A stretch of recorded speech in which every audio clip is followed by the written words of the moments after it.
सेवा जोहार साथियों। जैसे कि आप एक थंबनेल में देख रहे हैं कि भारत का राजपत्र द गज़ट ऑफ इंडिया, ये मतलब ये छोटा मोटा या किसी प्रकार का कागज़ नहीं है। ये भारत राष्ट्र का राजपत्र है, जिसके माध्यम से यहाँ के नागरिकों को, यहाँ के मूल निवासियों को सूचित किया जाता है कि उनके द्वारा जो संवैधानिक अधिकार है वो मूल निवासी का है या विदेशी नागरिक का है। तो उसी में हम आप सभी ST SC OBC और यहाँ के जनरल को भी बताना चाहते हैं कि ये जो राजपत्र है ये कोई साधारण राजपत्र नहीं है। ये भारत का राजपत्र है, जिसमें ये बताया गया है कि वो चाहे यहाँ के मूलवासी हो या बाहर से आके रह रहे यहाँ के लोगों को, जो यहाँ पर जीवन यापन कर रहे हैं, वो सभी कौन हैं, एक विदेशी नागरिक के रूप में है। जैसे कि हम बताना चाहते हैं कि 1955, जैसे कि आपको पता है कि 1950 में भारत संविधान लागू हुआ, लेकिन 1955 में ये नागरिकता अधिनियम आया केंद्र सरकार के द्वारा से। तो 50 और 55 के बीच कितनी साल की दूरी है? यहाँ पर 5 साल की। तो 5 साल को हम समझना चाहेंगे कि यहाँ पर क्यों और किस लिए इस तरह से फासला हुआ। जैसे कि समाजवाद अंतर्राष्ट्रीय माजी सरकार के किसान सैनिक प्रतिनिधि बताते हैं कि 1951 में भारत के जल जंगल ज़मीन और वहाँ के जातियों को आदिम जाति के रूप में रिज़र्व किया गया था। मतलब कि वो विशेष, यहाँ के विशेष जल जंगल ज़मीन है, इसको संरक्षित किया गया था। फिर 1952 में यहाँ पर लोकतंत्र की व्यवस्था की गई थी।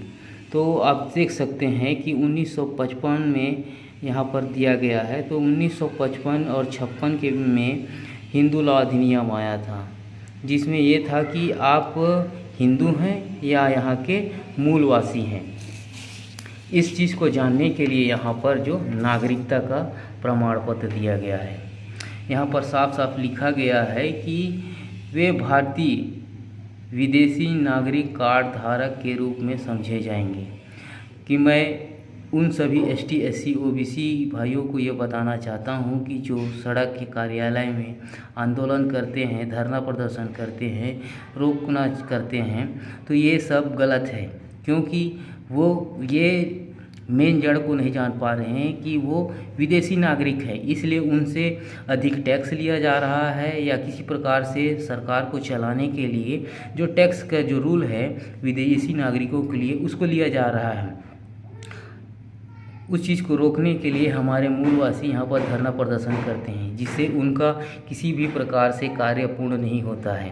ST SC OBC, जिसको हम आज आदिवासी के नाम से कहते हैं या आदिम जाति, जो इस देश के मूल मालिक हैं, उनको भी आज तक मतलब मूल मालिक होने का, जल जंगल ज़मीन का टैक्स देना पड़ रहा है। क्योंकि कारण यही है कि वो विदेशी नागरिक कार्ड धारक के रूप में हैं। ये जानकारी हम समाजवाद कार्यालय, श्री मांझी अंतर्राष्ट्रीय कार्यालय दुर्ग से रिले कर रहे हैं, जिसमें ये सभी ST SC OBC जर्नल और यहाँ के शासन प्रशासन को सूचनार्थ हो कि हम मूल निवासी हैं या नागरिक। इस बात को पहचानने के लिए हमें इस भारत गजट के नोटिफिकेशन को देखना होगा और जानना पड़ेगा कि क्या है कार्ड धारक। हमारे जैसे कि मतदाता परिचय पत्र, आधार कार्ड, राशन कार्ड, ये सारी चीज़ें हैं जो हमको एक कार्ड धारक होने का बताता है।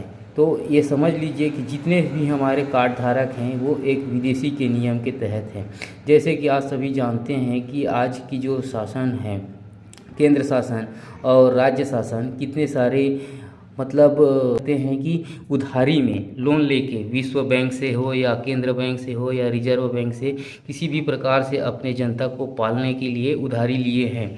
तो वो उधारी किसके ऊपर आएगा? इन कार्ड धारकों के ऊपर आएगा।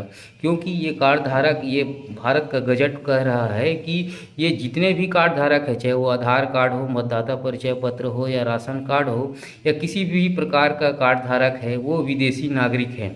और विदेशी नागरिक विदेश से ही लोन ले सकता है।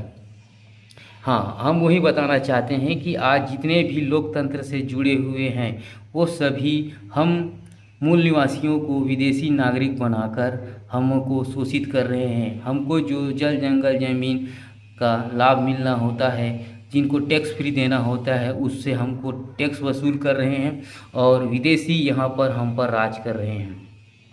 जो हमारे मूल निवासी हैं वो जानते हैं कि यहाँ पर विदेशी कौन है। हमें उन्हें इसी कार्ड धारकों और आदिम जाति 1951 की सूची के तहत पहचानना है कि कौन मूलवासी है और कौन गैर मूलवासी है। गैर मूलवासी को भी यहाँ पर नागरिकता प्रमाण पत्र दिया गया है और मूलवासी को भी। लेकिन आपको ये जानने में आसानी होगी कि 1951 के गोंडवाना हक भारत ताज के तहत आदिम जाति की सूची दी गई है जो कि यहाँ के मूलवासी हैं।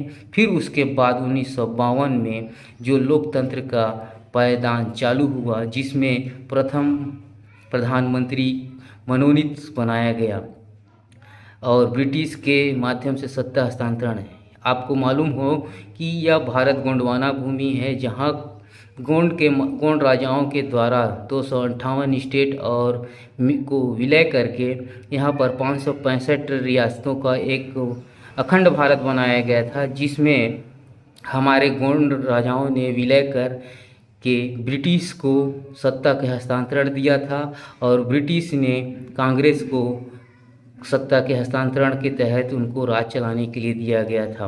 तो आप ये अच्छी तरह से समझ लीजिए कि न कांग्रेस, न भाजपा, न अन्य राजनीतिक दल, ये राजनीतिक सीट ही हमारे मूल निवासियों के लिए एक गहरा साजिश है, जिसके तहत हम फंसते जा रहे हैं और 75 वर्ष से इस राजनीति के दलदल में फंसे हुए एसटी, एससी, ओबीसी भाई हम आपस में लड़ रहे हैं। कारण है कि हमको विदेशी नागरिकता देकर आपस में राजनीति किया जा रहा है और हम पे राज किया जा रहा है। हम सभी आदिवासी, आदिम जाति, एसटी, एससी, ओबीसी से निवेदन करते हैं कि इस भारत गजट पत्र के माध्यम से जानें कि वो मूलवासी हैं या विदेशी नागरिक। जैसे कि आप सभी जानते हैं कि भारत का राजपत्र के साथ साथ हमारे भारत का स्टाम्प पेपर भी है, जिसमें साफ साफ लिखा होता है कि इंडिया नॉन जुडिशियल। मतलब आप जानते हैं कि नॉन जुडिशियल मतलब वो किसी न्यायिक व्यवस्था से जुड़ा हुआ नहीं है ना। और आप जानते हैं कि उस भारत संविधान के प्रस्तावना में समाजवाद और धर्मनिरपेक्ष गणतंत्र राष्ट्र की बात कही गई है। जैसे कि हम बताना चाहते हैं कि नॉन जुडिशियल, ये नॉन जुडिशियल मतलब हम किसी न्यायाधीश, न्यायपालिका या किसी चीज़ से नहीं बंधे हुए हैं। हम प्रकृति के लोग हैं, इसलिए हमारा जो न्याय करेगा वो प्रकृति करेगा। और प्रकृति के लोग हैं हमारे समाज, जो हमारी तरह ही जल जंगल ज़मीन से बने हुए हैं। वो हमें अपने हमारे कृत्यों के, हमारे कर्म के आधार पे हमको सज़ा देते हैं या आनंद देते हैं, या हमको जीवन यापन के लिए सहयोग करते हैं या हमसे सहयोग छीन लेते हैं। यही कारण है कि इंडिया नॉन जुडिशियल है। यहाँ पर किसी प्रकार की विदेशी न्यायपालिका, कार्यपालिका, विधायिका, मीडिया, इस प्रकार की कोई व्यवस्था की आवश्यकता नहीं है। हम भारत के मूलवासी हैं, जो हम हमारे अपने सामाजिक व्यवस्था के तहत परंपरा से चलती आ रही रीति रिवाजों को देखते आ रहे हैं, जहां हमारे समाज से हमको रोटी बेटी सभी प्रकार के चीज़ों का लाभ मिलता है। हमारे न्यायपालिका, कार्यपालिका, विधायिका, मीडिया से क्या मिलता है? कुछ नहीं, केवल हम शोषित हो रहे हैं। और हम ये साफ कर बताना चाहते हैं आपसे कि हमारा सामाजिक व्यवस्था में हमारे जन्म, विवाह, मृत्यु, हमारे देव पूजा, सारी संस्थानें जो हैं, जो हमारे प्रकृति के रूलिंग के तहत चलती है, ना कि किसी मानवकृत के द्वारा। आप सभी से मेरा एसटी, एससी, ओबीसी से निवेदन है कि वो अधिक से अधिक जनसंख्या में समाजवाद अंतर्राष्ट्रीय कार्यालय दुर्ग छत्तीसगढ़ में आकर इंडिया नॉन जुडिशियल और भारत का राजपत्र में दिए गए विदेशी नागरिकता को आप यहाँ पर जमा करके अपने मूलवासी, आदिवासी, आदिम जाति का सर्टिफिकेट प्राप्त कर सकते हैं और भारत भारत में जो प्रशासन संचालित है उससे भारत सरकार या भारत शासन होने का लाभ पा सकते हैं। जय गुरुमाना, जय बूढ़ा देव, जय बूढ़ी माई।